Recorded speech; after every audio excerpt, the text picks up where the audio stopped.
একটা নারী যদি কোনোদিনও রাজসভার সামনে তার বস্ত্র হরণ হয়, তার মনের ভেতরটা যে কেমন হয় সেটা তুমি বুঝবে না। একটা নারীর কাছে তার মৃত্যুর থেকে তার লজ্জা হলো দামি ভূষণ। কি গো মা, রাজসভায় যদি বলে আপনাকে কেউ এক্ষুনি মেরে দেবে, সেটা কিন্তু আপনি বলবেন হ্যাঁ মেরে দাও। কিন্তু কেউ যদি বলে রাজসভায় তোমার লজ্জা হরণ করবে, বস্ত্র হরণ করবে, আপনি বলবেন বস্ত্র হরণ করতে হবে না, আমাকে জীবন্ত মেরে দাও। তাই না? একটা নারীর কাছে নিজের জীবনের থেকে লজ্জাটা আসল।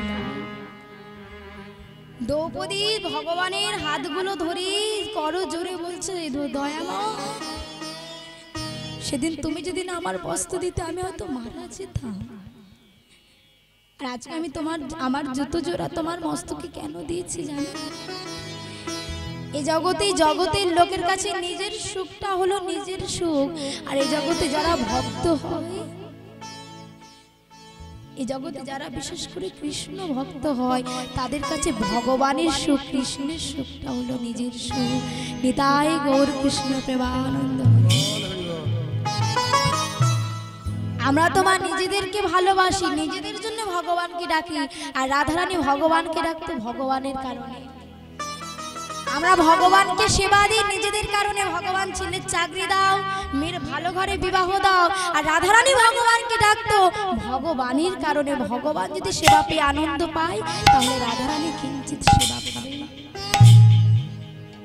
ভগবান রাধারানীকে ডেকে বলেছিল, গো রাধে, তোমার প্রেমকে আমি প্রেম করি, তোমাকে আমার প্রেমের গুরু করি। আমি যদি এই কলির জীবের দ্বারে দ্বারে যাব, প্রত্যেক জীবের দ্বারে দ্বারে দ্বারে গিয়ে আমি সবার জীবের দ্বারে গিয়ে নাম প্রচার করব। সেই গৌর সুন্দর আজ নাম প্রচার করার জন্য রাধারানীকে গদাধর করে, কারণ নিজে তো গৌর হরি তো একা তো কৃষ্ণ নয়। আমরা বলি যেই কৃষ্ণ সেই গৌর। কিন্তু চৈতন্য চরিতামৃতে কৃষ্ণদাস কবিরাজ কলম দিলেন, রাধা কৃষ্ণ এক আত্মা, দুই দেহ ধরি, অনন্য বিলাস রস আস্বাদন করি।